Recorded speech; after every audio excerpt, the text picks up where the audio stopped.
Hello everybody, this is Toys R Us and welcome to another edition of What's Happening Wednesday. This is the second part of the weekly roundup show that I like to do in this channel, which gives me the perfect opportunity to do exactly that. Keep you guys updated with things that are going on in the world of Transformers, so this could be anything from third party or of course up to official Takara and Hasbro products themselves. I'll let you know what's happening with this YouTube channel and of course my Instagram, which is Toys_R_Us.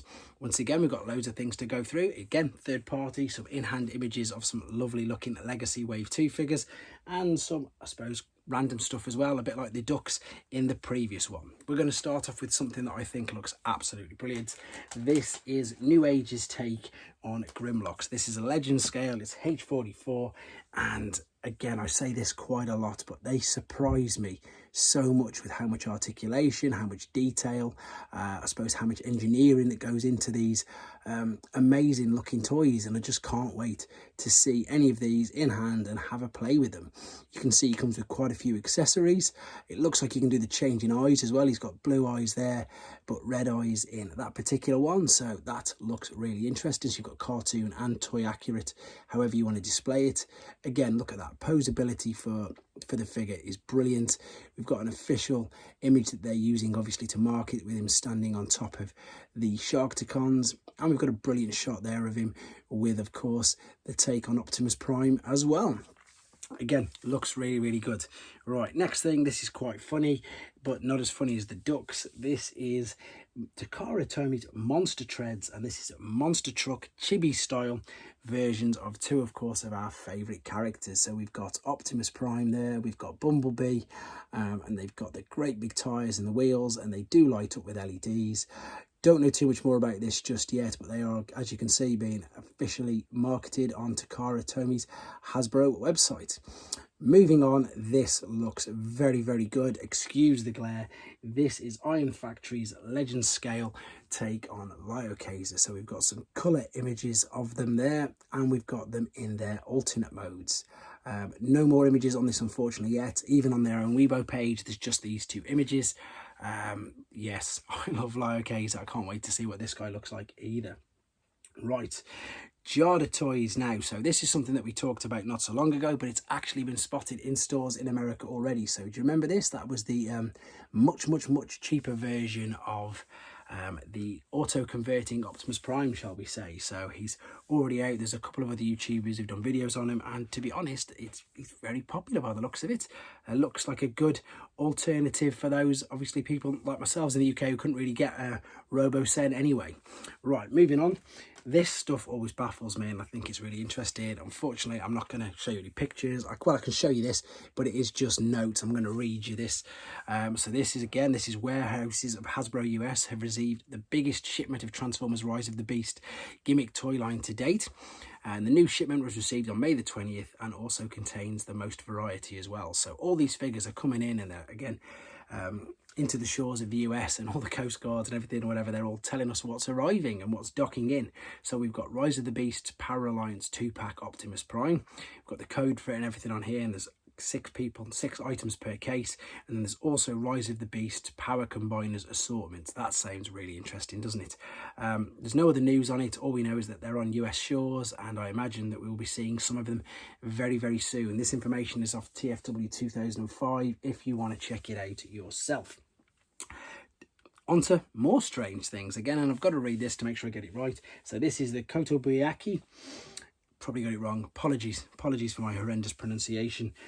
This is the collection, and this is the Bishugo series, and this is the anime girl rendition of Megatron. Now, if you remember, we had the pictures of Optimus Prime not so long ago, so this is the anime version of Megatron, and as I say, it's under, I'm going to try and say it again, it's the Kotobukiya collection, and there she is. There's the Optimus Prime one, if that jogs your memory. Again, not really my sort of thing, and as you can tell by the way that I'm don't really know too much about them either, but I'm sure people will be collecting them. If anybody wants to leave a comment in the comments for me for exactly what they are, and if you're going to be getting them, please let me know. I'd love to, again, expand my knowledge as much as I can whilst I'm on here as well. Now, we've already seen some in-hand images of Wildrider from Legacy, but what I like is that Takara Tomy, all they've done is they've given us a few images themselves, but this is of a transformation process of him, and there's only 4 of these. This is from Takara Tomy's Twitter page, and it just looks brilliant. So, of course, we've got alternate mode. There's the start of the transformation. That must be the red part, which they're referring to as the cape. Mark referred to it as being the cape. On the back of him, you can see there how, I suppose, intricate it looks, really. And there, of course, is your finished product. They are official images from Takara Tomy, looking great. Now, here's some images of some more Legacy figures.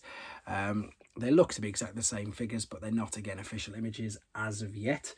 This is Knockout, and this looks brilliant. This looks really, really good. So this is their take on, this is obviously Legacy Knockout, shall we say, not their take. And we've got there in robot mode. Brilliant, brilliant, brilliant. You can tell that it's not a direct use of Studio Series 86 Jazz, but it is it's quite a heavy retool. You can see there different chests, and of course a completely different deco, but looking great. There he is, of course, with his Transformers Prime version. Much updated, much meaner looking. There they are again, compared in alternate modes, and of course compared there, so you can really see the differences between the two. It was thought for a long time that he was just going to be a straight up redeco of Jazz, but you can clearly see that he's not. There's the 2 parts that come with him. Again, the Legacy gimmick is the fact that you can combine all of the weapons, so you can have a sphere and whatever else. It'll be interesting to see just how crazy you can make all of the accessories combined to look like. And of course, there's another brilliant action shot, and that alternate mode is lovely looking. And of course, there's one from the side, and of course you can attach all the weapons to it as well. And there's a final shot there of all 3 together. Final thing for this then, again, not official images, but looks really good. It is images of Legacy Wave 2 Elita-One. So what they're going with this is they're really trying to push the more cartoon accurate version of her. There is, of course, the I think it's the Netflix version, and then of course is RC from Kingdom and Earthrise. So I suppose you can see a few differences between them all. You can tell that it's not at all just a straight up redeco and reuse of that mold, and the main reason why you can tell is, well, I'm showing you in a second, the alternate mode. That's how she scales with Siege Optimus Prime, and here we go. You can see just how big the difference there is. I don't even know, I don't remember Elita-One's alternate mode from the cartoon. Maybe that's just something that they've made up from G1. I can't remember it at all. I need to go back and watch that. I think it's called Wardo on that episode. There, of course, again, is the Netflix version of RC. Not RC, Elita-One. And here again is some brilliant action poses of her. So we've got all these images of these figures. I'm not used to this new tablet, you can tell. I do apologise. We've got all these images of all these new characters, but we want them all official. We want them all official. We want to see the packaging, etc, etc. And here's a final one, alternate mode with the weapons attached. So yeah, great stuff. Weapons without as well. I said final one. There they are. Let me know what you guys think, because I really do think with this wave 2, they've gone, yeah, I think they've upped their standards. They've raised the bar a little bit with these. I know some people aren't particularly happy with Elita, funnily enough, but for myself, I think she looks great. And again, I've mentioned this a few times. I don't normally display in alternate modes anyway, so as long as the robot looks good, which it does, it looked good next to Optimus Prime, I'm more than happy with that. I've already mentioned that I'm going to be doing Legacy Wave 1 as and when they arrive. I've got some more Kingdom and Earthrise figures I've still yet to get to review. I've had requests for, so I'll get round to them as soon as I can. The list is huge, so if you've asked for something and I've not done it yet, rest assured I will be doing it. I've just got literally, I don't know if you can see, there's a box there. That's a box of things that people have asked me to do, so I am a bit behind. I will get round to do it. I will do, I promise. I will do my very best to get as much as I can done as soon as I can.